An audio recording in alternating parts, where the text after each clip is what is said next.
ನಮಸ್ಕಾರ ಸ್ನೇಹಿತರೆ weekly current affairs ಏನ್ ಮಾಡ್ತಾ ಇದೀವಿ. Is most important current affair ಆಗಿರುತ್ತೆ. ಯಾಕಂದ್ರೆ ಇಂಡಿಯಾ ಇಂಪ್ಯಾಕ್ಟ್ ಸಮ್ಮಿಟ್ ನಡೆದಿದೆ ಭಾರತದಲ್ಲಿ.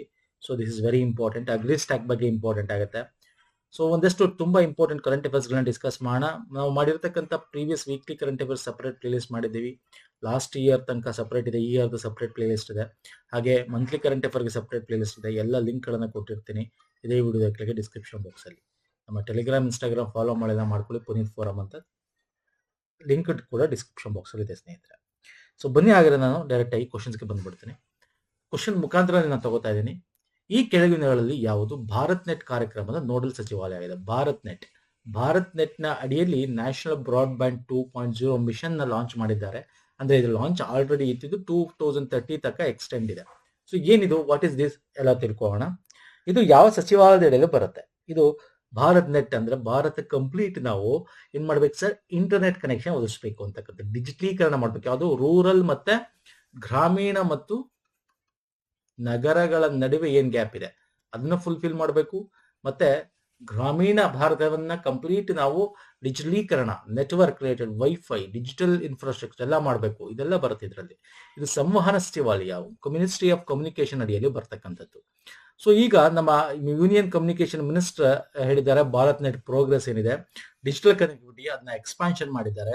ನ್ಯಾಷನಲ್ ಬ್ರಾಡ್ಬ್ಯಾಂಡ್ ಮಿಷನ್ 2.0 ಟಾರ್ಗೆಟ್ 2030 ತನಕ ಎಕ್ಸ್ಪಾಂಡ್ ಮಾಡಿದ್ದಾರೆ. ಅಲ್ಲಿ ತನಕ ನಾವು ಇದನ್ನ ಇನ್ನೊಂದಷ್ಟು ಕಂಪ್ಲೀಟ್ ಅಬೌವ್ 95% ಗಿಂತ ಹೆಚ್ಚು, ಆಲ್ಮೋಸ್ಟ್ 100% ತನಕ ತಗೊಂಡು ಹೋಗ್ಬೇಕು ಅಂತಕ್ಕಂಥದ್ದು.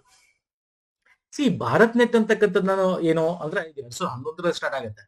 ಓಕೆ, ಭಾರತ್ ನೆಟ್ ಅಂತಕ್ಕಂಥದ್ದು ನಿಮ್ಗೆ 2000 ಕಮ್ಯುನಿಕೇಶನ್ ಮಾಡಬೇಕು ಅಂತ 11 ಸ್ಟಾರ್ಟ್ ಆಗ್ತಕ್ಕಂಥದ್ದು.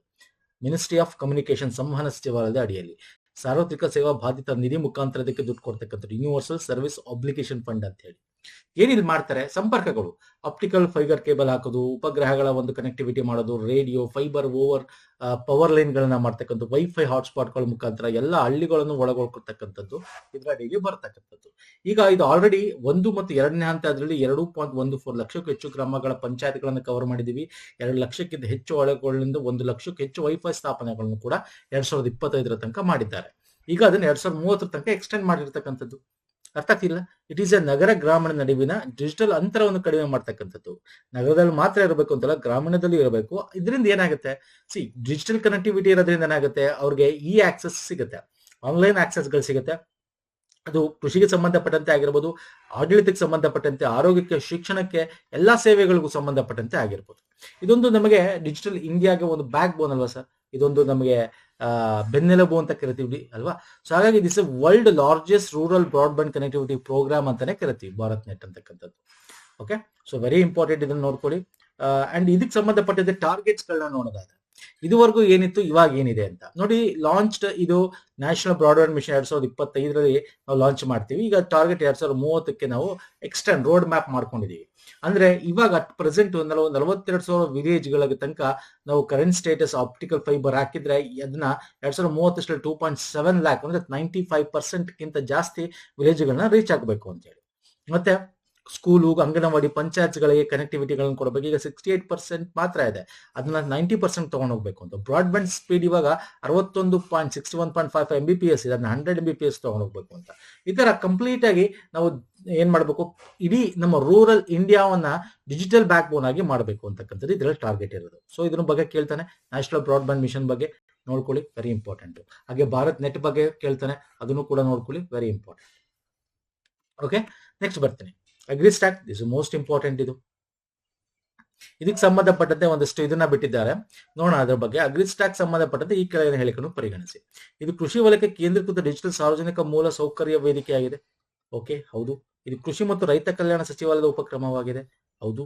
ಇದು ಉಪಕ್ರಮದ ಅಡಿಯಲ್ಲಿ ಹೊಸ ಅಪ್ಲಿಕೇಶನ್ಗಳು, ಪರಿಹಾರಗಳನ್ನು ಪರೀಕ್ಷಿಸಲು ಸ್ಟಾರ್ಟ್ಅಪ್ ಗಳಿಗೆ ಅಗ್ರಿ ಸ್ಟಾಕ್ ಡೇಟಾವನ್ನು ಸುರಕ್ಷಿತ ತಳವಾಗಿ ಬಳಸಬಹುದು. ಅಂದ್ರೆ ಈಗ ಅಗ್ರಿ ಸ್ಟಾಕ್ ಅಂತಕ್ಕಂಥದ್ದು ನಿಮ್ಗೆ ಕಂಪ್ಲೀಟ್ ಆಗಿ ನಾನು ಹೇಳ್ತೀನಿ, ಒಂದೇ ವರ್ಡಲ್ಲಿ ಹೇಳಿದ್ರೆ ಇಲ್ಲಿ ಕಂಪ್ಲೀಟ್ ನಿಮ್ಗೆ ಡೇಟಾಗಳು ಸಿಗುತ್ತೆ. ಏನ್ ಡೇಟಾ? ನಿಮ್ಗೆ ಒಂದು ಡಿಜಿಟಲೀಕರಣವಾಗಿ ಇರ್ತಕ್ಕಂಥ ಲ್ಯಾಂಡ್ ರೆಕಾರ್ಡ್ಸ್ ಬಗ್ಗೆ, ಲ್ಯಾಂಡ್ ಡೀಟೇಲ್ಸ್ ಆಗಿರ್ಬೋದು, ಎಲ್ಲಿ ಏನ್ ಬೆಳೀತಾರೆ, ಸೋನ್ ಏರಿಯಾ ಅಂತ ಕರಿತೀವಿ, ಬೆಳೆ. ಓಕೆ, ಬಗ್ಗೆ ಇನ್ಫಾರ್ಮೇಶನ್ಸ್ಗಳಾಗಿರ್ಬೋದು, ರೈತರ ಇನ್ಫಾರ್ಮೇಶನ್ಸ್ಗಳಾಗಿರ್ಬೋದು. ಯಾಕಂದ್ರೆ ನಿಮಗೆ ರೈತರಿಗೆ ಒಂದು ಐಡಿ ಕೊಡಬೇಕು ಅಂತ ಮಾಡ್ಕೊಂಡಿದ್ದಾರೆ. ಸೊ ಎಲ್ಲನೂ ಕೂಡ ಇದ್ರಲ್ಲಿ ಅಪ್ಡೇಟ್ ಮಾಡಬೇಕು ಅಂತ. ಮತ್ತೆ ಜೊತೆಗೆ ಈ ಅಗ್ರಿ ರಿಲೇಟೆಡ್ ಅಗ್ರಿ ಸ್ಟಾರ್ಟ್ಅಪ್ ಗಳು ಬಂದೆ, ಅದಕ್ಕೆ ಏನ್ ಇನ್ಫಾರ್ಮೇಶನ್ಸ್ ಡೇಟಾಗಳು ಬೇಕು ಅದೆಲ್ಲ ಎಲ್ಲಿ ಸಿಗುತ್ತೆ, ಸೇಫ್ ಆಗಿ ಯೂಸ್ ಮಾಡ್ಕೋಬಹುದು ಅದನ್ನ. ಸೊ ಎಲ್ಲ ಆಪ್ಷನ್ಸ್ ಸರಿ ಸ್ನೇಹಿತರೆ. ಸೊ ಇದಕ್ಕೆ ಸಂಬಂಧಪಟ್ಟಂತೆ ಫೈನಾನ್ಸ್ ಮಿನಿಸ್ಟ್ರಿ ರೀಸೆಂಟ್ ಆಗಿ ಆರ್ಟಿಫಿಷಿಯಲ್ ಇಂಟೆಲಿಜೆನ್ಸ್ ಯೂಸ್ ಮಾಡಿಕೊಂಡು ಒಂದು ರೋಡ್ ಮ್ಯಾಪ್ ಅಗ್ರಿಸ್ಟಾಪ್ ಬಗ್ಗೆ, ಯಾಕಂದ್ರೆ ಇದು ನೆಕ್ಸ್ಟ್ UPI ಫಾರ್ ಫಾರ್ಮರ್ಸ್ ಅಂತ ಹೇಳಿ ಮಾಡಬೇಕು, ಒಂದು ರೋಡ್ ಮ್ಯಾಪ್ ಮಾಡ್ಕೊಂಡು ಇದ್ರಲ್ಲಿ ಏನೇನು ಇನ್ಕ್ಲೂಡ್ ಇರಬಹುದು, ಏನೇನು ಮಾಡಬಹುದು ಅಂತಕ್ಕಂಥದ್ದು. ಆಕ್ಚುಲಿ ಇದು ಸ್ಟಾರ್ಟ್ ಆಗಿದೆ 2024ರಲ್ಲಿ ಪ್ರಾರಂಭ ಆಗುತ್ತೆ. ಕೃಷಿ ಮತ್ತು ರೈತರ ಕಲ್ಯಾಣ ಸಚಿವಾಲಯದ ಅಡಿಯಲ್ಲಿ ಬರ್ತಕ್ಕಂಥದ್ದು. ಇದು ಡಿಜಿಟಲ್ ಕೃಷಿ ಮಿಷನ್ ನ ಒಂದು ಅಡಿಯಲ್ಲಿ ಉಪಘಟಕವಾಗಿ ಮಾಡಿರ್ತಕ್ಕಂಥ ಅಗ್ರಿಸ್ಟ್ಯಾಕ್. ಓಕೆ, ಅಂದ್ರೆ ಏನಪ್ಪಾ ಅಗ್ರಿಸ್ಟ್ಯಾಕ್ ಅಂದ್ರೆ ಕೃಷಿ ವಲಯಕ್ಕೆ ಕೇಂದ್ರೀಕೃತ ಡಿಜಿಟಲ್ ಸಾರ್ವಜನಿಕ ಮೂಲಸೌಕರ್ಯ ಒಂದು ವೇದಿಕೆ. ಅರ್ಥ ಆಗ್ತಿದೆಯಲ್ಲ? ಇನ್ನು ಇದ್ರ ಬಗ್ಗೆ ಹೇಳೋದಾದ್ರೆ, ಇದ್ರ ಉದ್ದೇಶ, ಸಿಗ್ನಿಫಿಕೆನ್ಸ್, ಮಹತ್ವ ನೋಡೋದಾದ್ರೆ, ನವೀನ ರೈತ ಕೇಂದ್ರಿತ ಡಿಜಿಟಲ್ ಪರಿಹಾರಗಳನ್ನು ಚಾಲನೆ ಮಾಡಿ ಎಲ್ಲಾ ರೈತರಿಗೂ ಸಕಾಲಿಕ ವಿಶ್ವಾಸಾರ್ಹ ಬೆಳೆ ಸಂಬಂಧಿತ ಮಾಹಿತಿ ಲಭ್ಯವಂತೆ ನೋಡ್ಕೊಳ್ತಕ್ಕಂಥದ್ದು. ಒಂದು ಫಾರ್ಮರ್ ID ಜನರೇಷನ್ ಮಾಡಿ ಪ್ರತಿಯೊಬ್ಬರಿಗೂ ಕೊಡಬೇಕು ಅಂತ, ಇನ್ನೊಂದು ಅವ್ರಿಗೆ ಬೇಕಾಗಿರ್ತಕ್ಕಂಥ ಎಲ್ಲ ಮಾಹಿತಿಗಳು ಆನ್ಲೈನ್ ಅಲ್ಲಿ ಸಿಗ್ಬೇಕು ಅಂತ. ಸೊ ಹಾಗಾಗಿ ಇದ್ರ ಗುರಿ ಇಟ್ಕೊಂಡಿರೋದು 2026-27 ವೇಳೆಗೆ 11 ಕೋಟಿ ರೈತ ಐಡಿಗಳನ್ನ ಗುರ್ತು ಮಾಡಿ ಅದನ್ನ ಅಪ್ಲೋಡ್ ಮಾಡಬೇಕು. ಮತ್ತೆ ಎಲ್ಲ ಡೀಟೇಲ್ಸ್ ಗಳಿರಬೇಕು. ಒಂದು ಫಾರ್ಮರ್ ರಿಜಿಸ್ಟ್ರಿನೇ ಮಾಡಬೇಕು. ಓಕೆ, ಹೆಂಗೆ ನಾವು ಬೇರೆ ಬೇರೆ ಆಧಾರ್ ರಿಜಿಸ್ಟರ್ ನೋಡ್ತೀವಿ ಹಂಗೆ ಇದೊಂದು ಫಾರ್ಮರ್ ರಿಜಿಸ್ಟರ್ನೇ ಮಾಡಬೇಕು 2027 ಅಂತಕ್ಕಂಥದ್ದು. ಇದನ್ನು ನಾರ್ತ್ ಈಸ್ಟ್ ಸ್ಟೇಟ್ಗೆ 2028 ಟಾರ್ಗೆಟ್ ಇಟ್ಕೊಂಡಿದ್ದಾರೆ. ಅರ್ಥ ಆಗ್ತಿಲ್ಲ ಸ್ನೇಹಿತರೆ? ಇಸ್ ವೆರಿ ಇಂಪಾರ್ಟೆಂಟ್ ಆಗಿರ್ತಕ್ಕಂಥದ್ದು.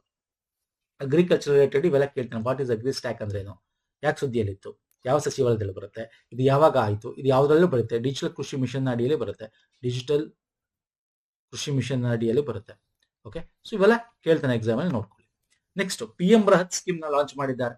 ಓಕೆ, ಪದೇ ಪದೇ ನಾವು ನೋಡ್ತಾ ಇದ್ವಿ ಇದರಲ್ಲೂ ಕೂಡ, ಯಾವ್ದ್ರಲ್ಲಿ ಬಜೆಟ್ ಅಲ್ಲಿ ಲಾಸ್ಟ್ ಇಯರ್ ರಾಷ್ಟ್ರದಲ್ಲ ಅಲ್ವಾ. ಇದು ನೋಡೋದಾದ್ರೆ PM ಬೃಹತ್ ರಸ್ತೆ ಅಪಘಾತ ಸಂತ್ರಸ್ತರಿಗೆ ಸುವರ್ಣ ಗಂಟೆಯ ಸಮಯದಲ್ಲಿ ಅಂದ್ರೆ ಗೋಲ್ಡನ್ ಅವರ್ಸ್ ಅಂತ ಏನ್ ಕರಿತೀವಿ, ಆಕ್ಸಿಡೆಂಟ್ ಆದಾಗ ತಕ್ಷಣದ ವೈದ್ಯಕೀಯ ಆರೈಕೆಯನ್ನು ಖಚಿತಪಡಿಸಿಕೊಳ್ಳುವ ರಾಷ್ಟ್ರೀಯ ನಗದು ರಹಿತ ಚಿಕಿತ್ಸಾ ಯೋಜನೆ ಆಗಿದೆ. ಹೌದು ಸರ್, ಕ್ಯಾಶ್ಲೆಸ್ ಸರ್ವಿಸ್ ಆಗಿರಬೇಕು. Yes, this is correct. ಸಾಮಾಜಿಕ ನ್ಯಾಯ ಮತ್ತು ಸಬಲೀಕರಣ ಸಚಿವಾಲಯ ಈ ಯೋಜನೆ ನೋಡಲ್ ಏಜೆನ್ಸಿ ಆಗಿದೆ. ಕರೆಕ್ಟ್ ಆಯ್ತು? This is wrong. ಆಪ್ಷನ್ ಕೇವಲ ಒಂದು ಮಾತ್ರ ಸರಿ. ಯಾಕೆ ರಾಂಗು? ಇದು ರೋಡ್, ನಮ್ಮ ಮಿನಿಸ್ಟ್ರಿ ಆಫ್ ರೋಡ್ಸ್ ಅಡಿಯಲ್ಲಿ ಬರ್ತಕ್ಕಂಥದ್ದು, ಹೈವೇಸ್ ಅಂಡ್ ರೋಡ್ಸ್ ಟ್ರಾನ್ಸ್ಪೋರ್ಟ್ ಅಡಿಯಲ್ಲಿ ಬರುತ್ತೆ. Okay, what is full form of PM ಬೃಹತ್ ಅಂದ್ರೆ ಏನು? ಪ್ರಧಾನಮಂತ್ರಿ ಬೃಹತ್ ಅಂದ್ರೆ road accident victim hospitalisation assured treatment.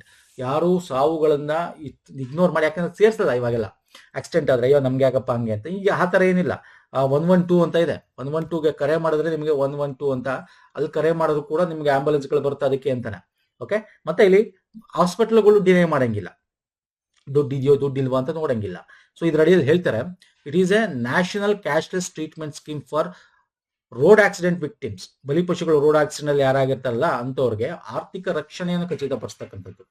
ಅಂದ್ರೆ ಯಾವುದೇ ರಸ್ತಾಘಾತ ಆಗಿರಲಿ, ಅಪಘಾತ 7 ದಿನಗಳಲ್ಲಿ ಪೊಲೀಸ್ ದೃಢೀಕರಣ ಅಗತ್ಯವಿದೆ. ಅಂದ್ರೆ 7 ದಿನಗಳಲ್ಲಿ ಪೊಲೀಸ್ ಕೇಸ್ ಆಗಿರ್ಬೇಕು. ಅದು ಕೇಸ್ ಆಗತ್ತೆ ಕೂಡ.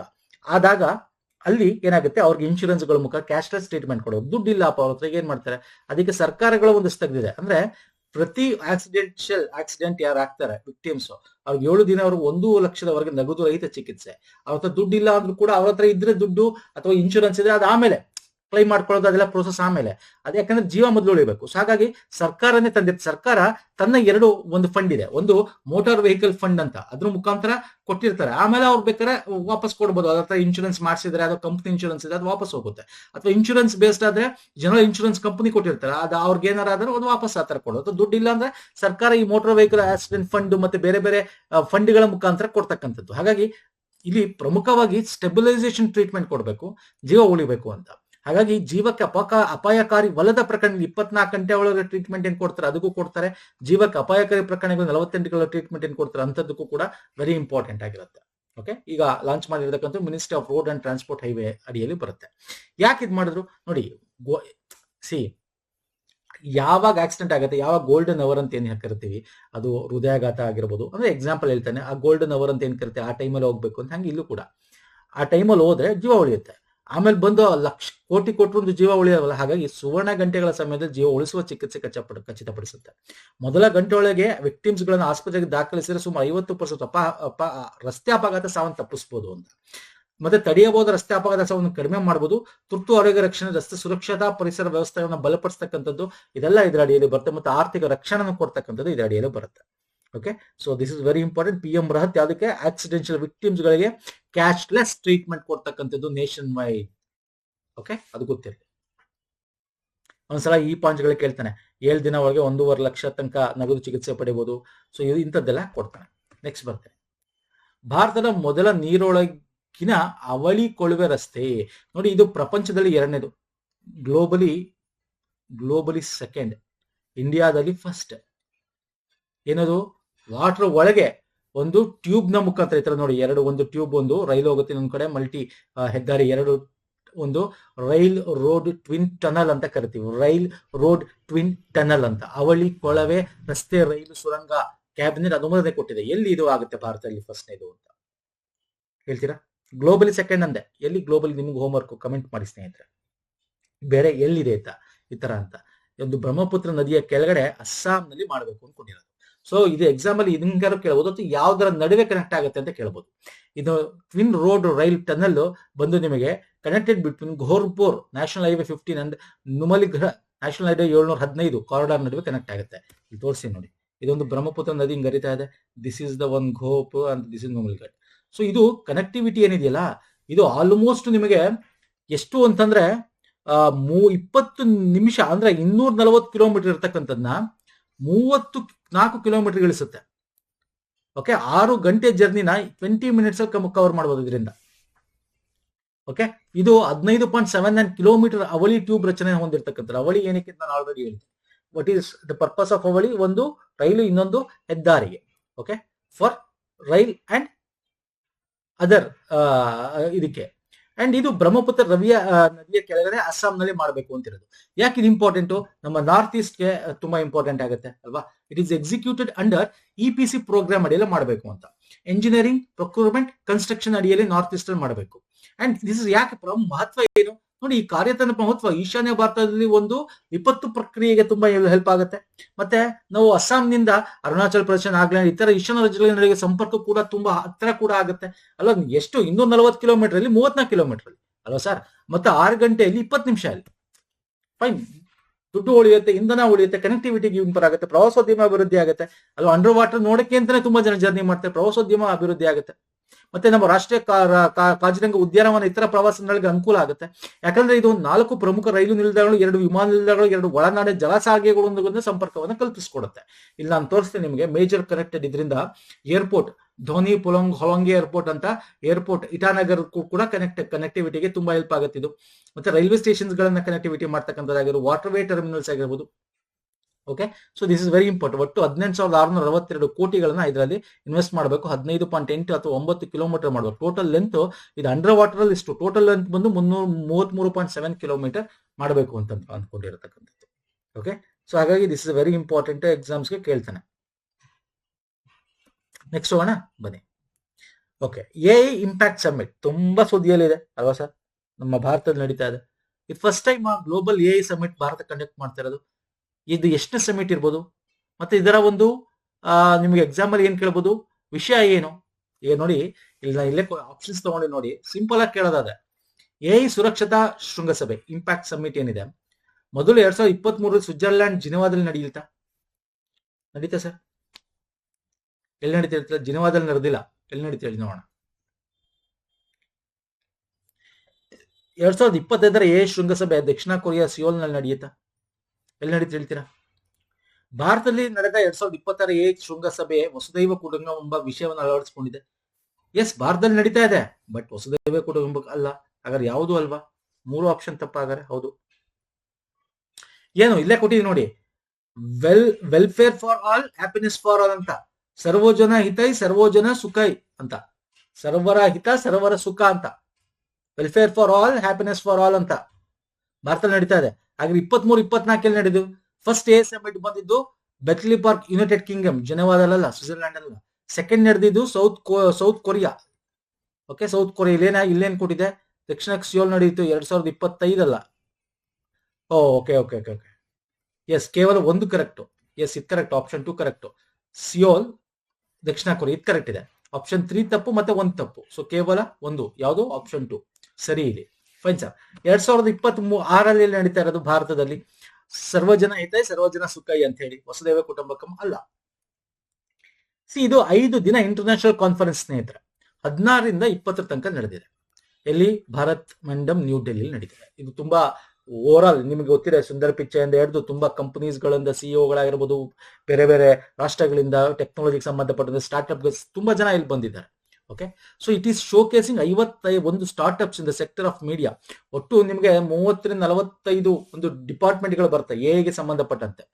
ಓಕೆ, ಸ್ಟಾರ್ಟ್ಅಪ್ ಗಳಾಗಿರ್ಬೋದು, ಮತ್ತೆ ಯಾವ ನಮ್ಮ G20 ನೇಷನ್ಸ್ ಗಳಿಂದ ಆಗಿರ್ಬೋದು, UN ನೇಷನ್ಸ್ ಗಳಿಂದ ಆಗಿರ್ಬೋದು. ಓಕೆ, ಇಟ್ ಈಸ್ ಏನಪ್ಪಾ ಅಂತಂದ್ರೆ ನಮ್ಮ ಈ ಆರೆಂಜ್ ಎಕಾನಮಿ ಅಂತೀವಲ್ಲ. ಓಕೆ, ಕ್ರಿಯೇಟಿವ್ ಟೆಕ್ನಾಲಜಿ ಆಗಿರ್ಬೋದು, media, gaming, promote purpose of providing employment. ಇದರಿಂದ ಎಂಪ್ಲಾಯ್ಮೆಂಟ್ ಹೆಂಗ್ ಪಡ್ಕೋಬೇಕು, ಸೇಫ್ ಗಾರ್ಡ್ ಹೆಂಗೆ ಅಂತ ಡಿಸ್ಕಸ್ ಮಾಡಬೇಕು, ಕಲ್ಚರಲ್ ಹೆರಿಟೇಜ್ ಹೆಂಗೆ ಎತ್ತಿಡಬೇಕು, ಇದಕ್ಕೆ ಸಂಬಂಧಪಟ್ಟಂತೆ ಡಿಸ್ಕಷನ್ಸ್, ಶೋಕೇಸು, ಒಂದಷ್ಟು ಇನ್ಫಾರ್ಮೇಶನ್ಸ್, ಎಕ್ಸಿಬಿಷನ್ಸ್ಗಳು ಇವೆಲ್ಲ ಕೂಡ ನಡೀತಾ ಇರ್ತವೆ ಸ್ನೇಹಿತರೆ.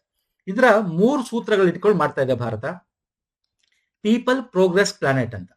ಓಕೆ, ಜನರು ಮತ್ತೆ ಪ್ಲಾನೆಟ್ ಮತ್ತೆ ಪ್ರೋಗ್ರೆಸ್ ಅಂತಕ್ಕಂಥದ್ದು ಏನಿದೆ, ಈ 3 ರೀತಿಯಾದ ಒಂದು ಸೂತ್ರಗಳನ್ನ ಇಟ್ಕೊಂಡು ಮಾಡ್ತಾ ಇರ್ತಕ್ಕಂಥ ಒಂದು ಎ ಸಮಿಟ್. ಜೊತೆಗೆ ಇಲ್ಲಿ ಈ ಜನರು, ಗ್ರಹ ಮತ್ತೆ ಪ್ರಗತಿ ಅಂತ ಏನ್ ಕರಿತೀವಿ, ಇದು 7 ಚಕ್ರಗಳ ಅಡಿಯಲ್ಲಿ ಕಾರ್ಯನಿರ್ವಹಿಸಬೇಕು ಅಂತ 7 ಪ್ರಮುಖ ಕ್ಷೇತ್ರ ಮೇಲೆ ಕೇಂದ್ರೀಕೃತವಾಗಿದೆ. ನಾನು ತೋರಿಸ್ತೀನಿ ಶೋ ಯು. ಜನರು ಅಂದ್ರೇನು, ಜನರನ್ನ ಗೌರವಿಸ್ಬೇಕು, ಜನವರನ್ನ ರಕ್ಷಿಸಬೇಕು, ಜಾಬ್ ರಕ್ಷಣೆ ಮಾಡಬೇಕು. ಹಂಗಾಗಿ ಪೀಪಲ್ ಅಂತ ಇಟ್ಟಿರೋದು ನೋಡಿ. ಪೀಪಲ್ ಅಂದ್ರೆ ಜನರಿಂದ ಯೂಸ್ ಮಾಡ್ಕೊಂಡು ಸಾಂಸ್ಕೃತಿಕ ವೈವಿಧ್ಯನ ಗೌರವಿಸಬೇಕು, ಮಾನವ ಘನತೆಯನ್ನು ರಕ್ಷಿಸಬೇಕು, ಪ್ರತಿಯೊಬ್ಬರನ್ನು ಸೇರಿಸ್ಕೋಬೇಕು, ಸುರಕ್ಷತೆ ಇರಬೇಕು, ವಿಶ್ವಾಸ ಇರಬೇಕು. ಪ್ಲಾನೆಟ್ ಅಂದ್ರೆ ನಮ್ಮ ಸಂಪನ್ಮೂಲಗಳನ್ನ ಬಳಸ್ಕೊಂಡು ಈ ಇಂದ ಬೇರೆ ಯಾವುದೇ ರೀತಿಯ ಪರಿಸರ ಸಂರಕ್ಷಣೆಗೆ ಸಹಾಯ ಆಗೋ ರೀತಿ ಮಾಡ್ಕೊಂಡು, ಹವಾಮಾನ ಪ್ರಕ್ರಿಯೆಗಳನ್ನ ಸಹಾಯ ರೀತಿ ಮಾಡ್ಕೊಂಡು, ಯಾವುದೇ ಹಾನಿ ಮಾಡದ ರೀತಿ ಮಾಡ್ಬೇಕು ಅಂತ. ಪ್ರಗತಿ, ಪ್ರೋಗ್ರೆಸ್, ಎಕನಾಮಿಕಲಿ ಯಾವುದೇ ಫೀಲ್ಡ್ ಅಲ್ಲಿ ಶಿಕ್ಷಣ, ಕೃಷಿ, ಆರೋಗ್ಯ, ಒಟ್ಟಾರೆ ಅಭಿವೃದ್ಧಿಗಳನ್ನ ಮಾಡ್ತಕ್ಕಂಥದ್ದು ಇದು. ಹಾಗಾಗಿ 3 ಸೂತ್ರಗಳು. 7 ಚಕ್ರಾಸ್ ಏನು, human capital, okay, innovation and efficiency ಆಗಿರ್ಬೋದು. ಓಕೆ, ಹಾಗೆ ಇಲ್ಲಿ ಬಂದು ಸೇಲ್ಸ್ ಅಂಡ್ ಟ್ರಸ್ಟೆಡ್ ಆಗಿರ್ಬೇಕು, inclusion for social empowerment, science ಆಗಿರ್ಬೋದು. ಅಂದ್ರೆ ಯಾವ ಫೀಲ್ಡ್ ಅಲ್ಲಿ ಏನೇನ್ ಮಾಡ್ಬೋದು ಎಲ್ಲ ಒಂದು ಥೀಮ್ಗಳನ್ನ ಇಟ್ಕೊಂಡು ಮಾಡಿರ್ತಕ್ಕಂಥ ಒಂದು ಚಕ್ರಗಳನ್ನ ಇಟ್ಕೊಂಡು ಡಿಸ್ಕಸ್ ಮಾಡಿರ್ತಕ್ಕಂಥ ಒಂದು ಸಮ್ಮಿಟ್, ಶೃಂಗಸಭೆ ಭಾರತದಲ್ಲಿ ನಡೀತಾ ಇರ್ತಕ್ಕಂಥದ್ದು 3ನೇದು. ಓಕೆ, ಇಂಡಿಯಾ ಸಮ್ಮಿಟ್, ಇದ್ರ ಬಗ್ಗೆ ಕೊಡ್ತಾನೆ. ಇದರಲ್ಲಿ ಒಂದಷ್ಟು ಡಿಸ್ಕಷನ್ಸ್ ಗಳಾಗಿವೆ. ಅದಕ್ಕೆ ಸಂಬಂಧಪಟ್ಟಂತೆ ಇಲ್ಲಿ ಒಂದು ಕ್ವಶನ್ಸ್ ತಗೊಂಡು ನಿಮ್ಗೆ ಹೇಳ್ತಾ ಹೋಗ್ತೇನೆ. ಓಕೆ, ಕ್ವಶನ್ಸ್ ಯಾಕಂದ್ರೆ ಒಂದ್ಸಲ ಕ್ವಶನ್ಸ್ ಬರ್ಬೋದು ನಿಮ್ಗೆ. ಫಾರ್ ಎಕ್ಸಾಂಪಲ್ ನೋಡಿದ್ದು, ಇತ್ತೀಚೆಗೆ ಸುದ್ದಿಯಲ್ಲಿ ಕಂಡು ಸಹಿ ಅಂಡ್ ಬೋತ್ ಉಪಕ್ರಮ ಪ್ರಾರಂಭಿಸಿದವರು ಯಾರು? ಇತ್ತೀಚೆಗೆ ಇದು ಸಮಿಟ್ ಅಲ್ಲಿ ಬರುತ್ತೆ. ಇದು ಆರೋಗ್ಯಕ್ಕೆ ಸಂಬಂಧಪಟ್ಟಂತೆ, ಹೆಲ್ತ್ ಗೆ ಸಂಬಂಧಪಟ್ಟಂತೆ ನಮ್ಮ ಕೇಂದ್ರ ಆರೋಗ್ಯ ಕುಟುಂಬ ಕಲ್ಯಾಣ ಸಚಿವರು ಲಾಂಚ್ ಮಾಡ್ತಕ್ಕಂಥ ಹೇಳ್ತಕ್ಕಂಥ ಇದ್ರ ಬಗ್ಗೆ ಎಲ್ಲಿ ನಮ್ಮ ಸಮಿಟ್ ಅಲ್ಲಿ. ಅಂದ್ರೇನು ಸಹಿ ಅಂತಕ್ಕಂಥದ್ದೇನು, strategy for artificial intelligence in health care for India. ಇದನ್ನ ಹೆಲ್ತ್ ಕೇರ್ ಅಲ್ಲಿ ಆರ್ಟಿಫಿಷಿಯಲ್ ಇಂಟೆಲಿಜೆನ್ಸ್ ಸ್ಟ್ರಾಟಜಿ ಹೆಂಗಿರಬೇಕು, ಯಾವ ತರ ಮಾಡಬೇಕು ಅಂತ. ಮತ್ತೆ ಬೋಧ್ ಅಂತ ಹೇಳಿದೆ, ಅದು benchmark open data platform. So ಏನ್ ಹೇಳ್ತಾ ಇದು, ನೇಷನ್ ವೈಡ್ ಹೆಲ್ತ್ ಕೇರ್ ಅಲ್ಲಿ ಹೆಂಗೆ ನಾವು ಇಂಪ್ಲಿಮೆಂಟ್ ಮಾಡ್ಬೇಕು, ಹೆಂಗೆ ಯುಟಿಲೈಸ್ ಮಾಡಬೇಕು, ಪಾಸಿಟಿವ್ ವೇ, ನೆಗೆಟಿವ್ ವೇ ಅಲ್ಲ. ಹಾಗಾಗಿ ಇದಕ್ಕೊಂದು ಫ್ರೇಮ್ ವರ್ಕ್ ಇರಬೇಕು, ಸೇಫ್ ಅಂಡ್ ಎಥಿಕಲ್ ಅಡಾಪ್ಷನ್ ಅಲ್ಲಿ ಇರಬೇಕು. ಸೊ ಅದಕ್ಕೆ ಸಂಬಂಧಪಟ್ಟಂತೆ ಇದನ್ನ IIT ಕಾನ್ಪುರ್ ಜೊತೆಗೆ ಕೊಲಾಬ್ರೇಷನ್ ಮಾಡ್ಕೊಂಡು ಮಾಡ್ತಿರ್ತಕ್ಕಂಥ ಒಂದು. ಸೊ ಇದು ಕೂಡ ನಾವು ಸಮಿಟ್ ಅಲ್ಲಿ ಅಡಾಪ್ಟ್ ಮಾಡ್ಕೋತೀವಿ. ಓಕೆ, ಸೊ ಇಂಥದ್ದಲ್ಲಿ ಎಕ್ಸಾಮ್ ಅಲ್ಲಿ ಬರುತ್ತೆ ಸ್ನೇಹಿತರೆ. ಸಮಿಟ್ ಅಲ್ಲಿ ಈ ತರ ಇನ್ನೊಂದು ತಗೋತೀನಿ ನೋಡಿ. ಈಗ ಪ್ರಮುಖ ಕಾಫಿ ಟೇಬಲ್ ಪುಸ್ತಕವನ್ನ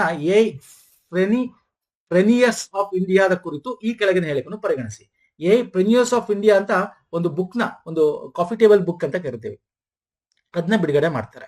ಸೊ ಇದು ಯಾರು ಬಿಡುಗಡೆ ಮಾಡೋದು, ಯಾವ್ದಕ್ಕೆ ಸಂಬಂಧಪಟ್ಟಿದೆ ಅಂತ ನೋಡೋದಾದ್ರೆ, ಇದನ್ನ ಎಲೆಕ್ಟ್ರಾನಿಕ್ಸ್ ಮತ್ತು ಮಾಹಿತಿ ತಂತ್ರಜ್ಞಾನ ಸಚಿವಾಲಯ ಬಿಡುಗಡೆ ಮಾಡಿದೆ. ಇದನ್ನು ಭಾರತ ಇಂಪ್ಯಾಕ್ಟ್ ಅನಾವರಣಗೊಳಿಸಲಾಗಿದೆ. Option 2 correct, option 1 wrong. ಅಲ್ವಾ ಸರ್? ಆಪ್ಷನ್ 1 ಯಾಕೆ ರಾಂಗು? ಇದು ನೀತಿ ಆಯೋಗ. ಓಕೆ, ನೀತಿ ಆಯೋಗ ಅಡಿಯಲ್ಲಿ ಅಟಲ್ ಇನೋವೇಷನ್ ಮಿಷನ್ ನ ಅಡಿಯಲ್ಲಿ ನವದೆಹಲಿಯಲ್ಲಿ ಇದನ್ನ ಶೃಂಗಸಭೆಯಲ್ಲಿ ಪ್ರಾರಂಭಿಸ್ತಾರೆ. ವಾಟ್ ಈಸ್ ದಿಸ್ ಪ್ರಿನ್ಯೂರ್ಸ್ ಆಫ್ ಇಂಡಿಯಾ ಲಾಂಚ್ಡ್? ಏನಿದು? ಇದೊಂದು ಫ್ಲಾಗ್ಶಿಪ್ ಕಾಫಿ ಟೇಬಲ್ ಪಬ್ಲಿಕೇಶನ್ ಅಂತ. ಈ ಪಬ್ಲಿಕೇಶನ್ಸ್ ಏನಿದೆ 45 ಪಯೋನಿಯರಿಂಗ್ ಸ್ಟಾರ್ಟ್ಅಪ್ಸ್ ಗಳ ಬಗ್ಗೆ ರಿಯಲ್ ವರ್ಲ್ಡ್ ಅಲ್ಲಿ ಏನೇನ್ ಆಗ್ತಾ ಇದೆ, ಅದರ ಒಂದು ಶೇಪಿಂಗ್ ಹೆಂಗೆ, ಅದರ ಒಂದೊಂದು ಕ್ರಾನಿಕಲ್, ಒಂದು ಪಬ್ಲಿಕೇಶನ್ ಪುಸ್ತಕ ತರ ಅನ್ಕೊಡಿ.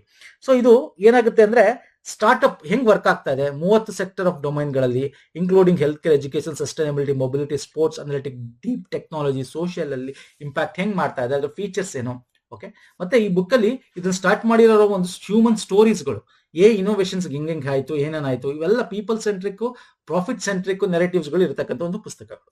ಓಕೆ, ಇವೆಲ್ಲ ಕೂಡ ಮಾಡ್ತಾ ಇದ್ರೆ ಇದು ನೀತಿ ಆಯೋಗ ಬಿಡುಗಡೆ ಮಾಡಿರ್ತಕ್ಕಂಥದ್ದು. ನೆಕ್ಸ್ಟ್ ಗೆ ಸಂಬಂಧಪಟ್ಟಂತೆ ಇಂಪ್ಯಾಕ್ಟ್ ಸಮ್ಮಿಟ್ ಗೆ ಸಂಬಂಧಪಟ್ಟಂತೆ ಕ್ವಶನ್ ಮುಖಾಂತರ ನಿಮಗೆ ಪಾಯಿಂಟ್ ಗಳನ್ನ ಕವರ್ ಮಾಡ್ತಾ ಇದ್ದೀನಿ ಸ್ನೇಹಿತರೆ. ಮೋಸ್ಟ್ ಇಂಪಾರ್ಟೆಂಟ್, ಪ್ಯಾಕ್ಸ್ ಸಿಲಿಕಾ ಉಪಕ್ರಮ ಏನ್ ಸರ್ ಇದು ಪ್ಯಾಕ್ ಸಿಲಿಕಾ ಉಪಕ್ರಮ ಅಂತ ನೋಡೋದಾದ್ರೆ, ಇದು ಇಂಡೋ ಪೆಸಿಫಿಕ್ ಪ್ರದೇಶಗಳಲ್ಲಿ ವಿಶ್ವಾಸಾರ್ಹ ಮತ್ತು ಸ್ಥಿತಿಸ್ಥಾಪಕ ಅರೆವಾಹಕ ಪೂರೈಕೆ ಸರಪಳಿಯನ್ನು ಬಲಪಡಿಸುವ ಗುರಿಯನ್ನು ಹೊಂದಿರುವ ಸಹಯೋಗದ ಪ್ರಯತ್ನವಾಗಿದೆ. Pax Silica securing the silicon supply chain ಅಂತ ಹೇಳಿ. ಓಕೆ, ಇದ್ರ ಬಗ್ಗೆ ಕೂಡ ಇಂಡಿಯಾ ಜಾಯ್ನ್ ಆಗಿದೆ ಇವಾಗ. ಇಂಡಿಯಾ ಸಮಿಟ್ ಅಲ್ಲಿ ಇದಕ್ಕೆ ಜಾಯ್ನ್ ಆಗಿದೆ. ಮೊದಲಿರಲಿಲ್ಲ ಇಂಡಿಯಾ ಅದಕ್ಕೆ ಸದಸ್ಯ ರಾಷ್ಟ್ರ ಆಗಿರ್ಲಿಲ್ಲ. ಓಕೆ, ಹಾಗಾಗಿ ಇಂಡೋ ಪೆಸಿಫಿಕ್ ಪ್ರದೇಶದಲ್ಲಿ ಸಿಲಿಕಾನ್ ನಿಮ್ಗೆ ಗೊತ್ತಿದೆ, ಸೆಮಿಕಂಡಕ್ಟರ್ಸ್ ಅರೆವಾಹಕ ಅಂತ ಏನ್ ಕರಿತೀವಿ, ಸಪ್ಲೈ ಒಂದು ಚೈನ್ ಇರಬೇಕು, ಸಸ್ಟೈನಬಿಲಿಟಿ ಇರಬೇಕು, ಪ್ರತಿಯೊಬ್ಬರಿಗೂ ಕೂಡ ಸಿಕ್ಕಂಗಾಗಬೇಕು. ಆ ತರ ಇದು ಒಂದು ಗುಂಪು ಮಾಡ್ಕೊಂಡಿರ್ತಕ್ಕಂಥದ್ದು ಪ್ಯಾಕ್ ಸಿಲಿಕಾ ಅಂತ. ಇದು ಭಾರತವು ಜಪಾನ್, ದಕ್ಷಿಣ ಕೊರಿಯಾ ಮತ್ತು ಆಸ್ಟ್ರೇಲಿಯಾದ ಸ್ಥಾಪಕ ಸದಸ್ಯ ಆಗಿದೆ. ತಪ್ಪು, ನಾನು ನಿಮಗೆ ಭಾರತ ಸ್ಥಾಪಕ ಸದಸ್ಯ ಈಗ ಜಾಯ್ನ್ ಆಗಿರೋದು ಅಂತ. ಸೊ ಹಾಗಾಗಿ ಆಪ್ಷನ್ 1 ಮಾತ್ರ ಕರೆಕ್ಟ್. ಸೊ ಇದ್ರ ಬಗ್ಗೆ ನೋಡೋದಾದ್ರೆ, the pack silica initiative is a strategic cooperative framework discussed among like minded countries. Okay, like minded ಅಂದ್ರೆ ಈ ಚೈನಾ ತರ ನಮಗೆ ಇರಬೇಕು, ಬೇಕಾದಾಗ ಆಮದು ಮಾಡೋದು ತಪ್ಪಿಡೋದು ಬೇರೆಯವ್ರಿಗೆ ಆ ತರ ಅಲ್ಲ. Like minded. Okay, strategically cooperative ಸಹಕಾರ ಒಂದು ಫ್ರೇಮ್ ವರ್ಕ್ ಮಾಡ್ಕೊಂಡಿರೋದು to promote secure, resilient and trusted semiconductor supply chains. So ಪ್ರತಿಯೊಬ್ಬರಿಗೂ ನಮ್ಮ ಈ ಒಂದು ಲೈಕ್ ಮೈಂಡೆಡ್ ಕಂಟ್ರೀಸ್ಗಳು ತಮ್ಮಲ್ಲಿ ಇರ್ತಕ್ಕಂಥ ಶೇರ್ ಮಾಡ್ಕೊಳ್ತಕ್ಕಂಥ ಸಪ್ಲೈ ಚೈನ್ ಇರಬೇಕು. ಸೊ ಹಿಂಗ್ ಸಿಗ್ಬೇಕು ಅಂತ ಇಂಡೋ ಪೆಸಿಫಿಕ್ ಏರಿಯಾದಲ್ಲಿ. So Pax Silica symbolise reflect peace and stability building around semiconductor ecosystem. ಈ ಸೆಮಿಕಂಡಕ್ಟರ್ ನ ಅರೆವಾಹಕ ಅಂತ ಏನ್ ಕರೀತಾರೆ, ಅದರ ಒಂದು ಪರಿಸರ ವ್ಯವಸ್ಥೆನ ಕಾಪಾಡುವಲ್ಲಿ ಒಂದು ಪ್ರಮುಖ ಪಾತ್ರ ವಹಿಸುತ್ತೆ ಅಂತ. ಸೊ ಇದಕ್ಕೆ ಮೊದಲು ನಮ್ಮ ಭಾರತ ಇರಲಿಲ್ಲ. ಹಾಗಾದ್ರೆ ಯಾರಿತ್ತು ಸ್ಥಾಪಕ ಕಂಟ್ರಿಗಳಾಗಿ? ಜಪಾನ್ ಇತ್ತು, ಸೌತ್ ಕೊರಿಯಾ. ನೋಡಿ, ಜಪಾನ್, ಸೌತ್ ಕೊರಿಯಾ ಇಲ್ಲೆಲ್ಲ ನಿಮಗೆ ಗೊತ್ತಿದೆ, ಸಿಂಗಾಪುರ್, UK. ಸೊ ಇಲ್ಲೆಲ್ಲ ನಿಮಗೆ ಸೆಮಿಕಂಡಕ್ಟರ್ ಬೇಸ್ಡ್ ತುಂಬಾ ಕಂಪನೀಸ್ಗಳು ಅಲ್ಲಿಂದ ಬಂದಿರತಕ್ಕಂಥದ್ದು. ಸೊ ಹಾಗಾಗಿ ಅಲ್ಲಿ ನಿಮಗೆ ಮ್ಯಾನುಫ್ಯಾಕ್ಚರಿಂಗ್ ಅಲ್ಲಿ, ಎಲೆಕ್ಟ್ರಾನಿಕ್ಸ್ ಅಲ್ಲಿ ತುಂಬಾ ಮುಂದೆ ಇರ್ತಕ್ಕಂಥದ್ದು. ಸಿಂಗಾಪುರ್ ಆಗಿರ್ಬೋದು, Netherland, UK, Israel, UAE, Australia ಇದನ್ನ ಸ್ಥಾಪಕ ಮಾಡಿರ್ತಕ್ಕಂಥದ್ದು. ಇಂಡಿಯಾ ಇವಾಗ ಜಾಯ್ನ್ ಆಗಿದೆ 2026 ಇಂಪ್ಯಾಕ್ಟ್ ಸಮಿಟ್ ಅಲ್ಲಿ. ಸೊ ಇದರ ಪ್ರಮುಖ ಅಂಶಗಳನ್ನು, ಪ್ರಮುಖ ಉದ್ದೇಶ ಸಿಲಿಕಾನ್ ಸ್ಟ್ಯಾಕ್ ಅಂತ ಏನ್ ಕರಿತೀವಿ, ಅದು ಒಂದು ಮುಖ್ಯವಾದ ನಿರ್ಣಾಯಕ ಖನಿಜಗಳು ಅಂತ ಏನ್ ಕರಿತೀವಿ ನಾವು. ಸೊ ಅದನ್ನು ಕೂಡ ಸುರಕ್ಷತೆಗೊಳಿಸುವುದು, ಅದನ್ನ ಸಪ್ಲೈದ ಬೇಕಾದಾಗ ಬೇಕು ಅಂತ ನಿಲ್ಸೋದು ಅಂತ ತಪ್ಪದನ್ನ ಮಾಡದೇ ಇರೋ ರೀತಿ ಅದನ್ನ ಕ್ಲೀನ್ ಆಗಿ ಸರಪಳಿಯನ್ನ ಕಾಯ್ದುಕೊಳ್ತಕ್ಕಂಥದ್ದು. ಮತ್ತೆ ಇದು ದಕ್ಷತೆ ಚಾಲಿತದಿಂದ ಸ್ಥಿತಿಸ್ಥಾಪಕದ ಆಧಾರಿತ ಸ್ನೇಹಿತ ಶೋರ್ ಪರಿಸರ ವ್ಯವಸ್ಥೆಗಳಿಗೆ ಬದಲಾವಣೆ ಸೂಚಿಸುತ್ತದೆ. ಅಂದ್ರೆ ಒಂದು ಸ್ಥಿತಿಸ್ಥಾಪಕತ್ವ ಅಂದ್ರೆ ಸಸ್ಟೈನಬಲ್ ಆಗಿ ಯೂಸ್ ಮಾಡ್ತಕ್ಕಂಥದ್ದು. ಯಾರಿಗಿರತ್ತೆ, ಯಾರಿಗೆ ಸಿಗಲ್ಲ ಆ ಟೈಮಲ್ಲಿ ಆ ಸ್ನೇಹಿತ ಒಂದು ಹಸ್ತಚಾಚುವಂತೆ ಈ ಒಂದು ಕಂಟ್ರೀಸ್ ಗಳ ನಡುವೆ ಅದನ್ನ ಶೇರ್ ಮಾಡ್ಕೊಳ್ತಕ್ಕಂಥದ್ದು, ಆಮದು ರಫ್ತುಗಳು ಮಾಡ್ಕೊಳ್ಳೋಕೆ ಸಂಬಂಧಪಟ್ಟಂತೆ. ಅಂದ್ರೆ ಎನಿ ಟೈಮ್ ಸಿಗ್ಬೇಕು, ಆಯ್ತಾ. ಮತ್ತೆ ಇದರ ವ್ಯಾಪ್ತಿ ನಾನು ನಿಮ್ಗೆ ಆಲ್ರೆಡಿ ಹೇಳಿದೆ, ಯಾರ್ಯಾರು ಇದರಲ್ಲಿ ಪಾಲುದಾರ ರಾಷ್ಟ್ರಗಳಿರುತ್ತೆ ಅವರೆಲ್ಲ ಇದನ್ನು ಪಡ್ಕೋತಾರೆ. ಓಕೆ, ಭಾರತ 2020 ಫೆಬ್ರವರಿ 20 ಇದಕ್ಕೆ ಜಾಯ್ನ್ ಆಗಿದೆ. ಸೊ ಇದರಿಂದ ನಮಗೆ ತುಂಬಾ ಉಪಯೋಗ ಆಗುತ್ತೆ ಅಪ್ಕಮಿಂಗ್ ಬೇರೆ ಬೇರೆ ಇಂಡಸ್ಟ್ರಿಗಳಲ್ಲಿ. ಸೊ ಹಾಗಾಗಿ ಇದೆಲ್ಲ ಇಂಪ್ಯಾಕ್ಟ್ ಸಮ್ಮಿಟ್ ಏನ್ ನಡೀತಾ ಇದೆ ಇಂಡಿಯಾದಲ್ಲಿ, ಅದರ ಭಾಗವಾಗಿ ಇದನ್ನೆಲ್ಲ ಒಂದಷ್ಟು ಸಮ್ಮಿಟ್ಗಳು, ಒಂದಷ್ಟು ಡಿಸ್ಕಷನ್ಸ್ಗಳು, ಒಂದಷ್ಟು ಸೇರ್ಪಡೆಗಳು ಎಲ್ಲ ಆಗ್ತಾ ಇರ್ತಕ್ಕಂಥ ಸ್ನೇಹಿತರೆ. ಇದ್ರ ಬಗ್ಗೆ ಎಕ್ಸಾಮ್ ಅಲ್ಲಿ ತುಂಬಾ ಇಂಪಾರ್ಟೆಂಟ್ ಇದು. ಸೈನ್ಸ್ ಅಂಡ್ ಟೆಕ್ನಾಲಜಿಯಲ್ಲಿ ಈ ಒಂದು ಸಮ್ಮಿಟ್ ಕೇಳ್ತಾನೆ. ಹಾಗಾಗಿ ಇದಕ್ಕೆ ಸಂಬಂಧಪಟ್ಟಂತೆ ಒಂದು 3-4 ಕ್ವಶನ್ಸ್ ತಗೊಂಡು ನಿಮಗೆ ನಾನು ಇದ್ರ ಬಗ್ಗೆ ಎಕ್ಸ್ಪ್ಲೇನ್ ಮಾಡಿದ್ದೀನಿ. ಒಂದಷ್ಟು ಇಂಪಾರ್ಟೆಂಟ್ ಡಿಸ್ಕಸ್ ಮಾಡಿದ್ದೀನಿ, ಇನ್ನೊಂದಷ್ಟು ಇವೆ, ಅದು ಮುಂದಿನ ವಾರದ ಒಂದು ಕರೆಂಟ್ ಅಫೇರ್ ಡಿಸ್ಕಸ್ ಮಾಡೋಣ. ನಮ್ಮ ಪ್ರೀವಿಯಸ್ ಮಾಡಿರ್ತಕ್ಕಂಥದ್ದು, ನಮ್ಮ ಪ್ರೀವಿಯಸ್ ಒಂದು weekly current affair playlist link ಕೊಟ್ಟಿರ್ತೀನಿ. ಮಂತ್ಲಿ ಸಪರೇಟ್ ಇದೆ, ಅದು ಲಿಂಕ್ ಕೊಟ್ಟಿರ್ತೀನಿ. ಇಷ್ಟ ಆಗಿದ್ರೆ ವಿಡಿಯೋನ ಲೈಕ್ ಮಾಡಿ, ಶೇರ್ ಮಾಡಿ, ಸಬ್ಸ್ಕ್ರೈಬ್ ಮಾಡಿ. ಪ್ಲೇಲಿಸ್ಟ್ ಲಿಂಕ್ ಎಲ್ಲ ನಿಮಗೆ ಡಿಸ್ಕ್ರಿಪ್ಷನ್ ಬಾಕ್ಸ್ ಅಲ್ಲಿ ಸಿಗುತ್ತೆ. ಎನಿವೇಸ್ PDF ನಮ್ಮ ಟೆಲಿಗ್ರಾಮ್, ಇನ್ಸ್ಟಾಗ್ರಾಮ್ ಅಲ್ಲಿ ನಾವು ಶೇರ್ ಮಾಡ್ತೇವೆ. ಹಾಗಾಗಿ ಟೆಲಿಗ್ರಾಮ್, ಇನ್ಸ್ಟಾಗ್ರಾಮ್ ಫಾಲೋ ಮಾಡ್ಕೊಳ್ಳಿ. ಸೊ ನೆಕ್ಸ್ಟ್ ವಿಡಿಯೋದಲ್ಲಿ ಪುನಃ ಸಿಗ್ತೀನಿ. Any doubt before ending this session comment ಮಾಡಿ. ನಮಸ್ಕಾರ, ಧನ್ಯವಾದಗಳು.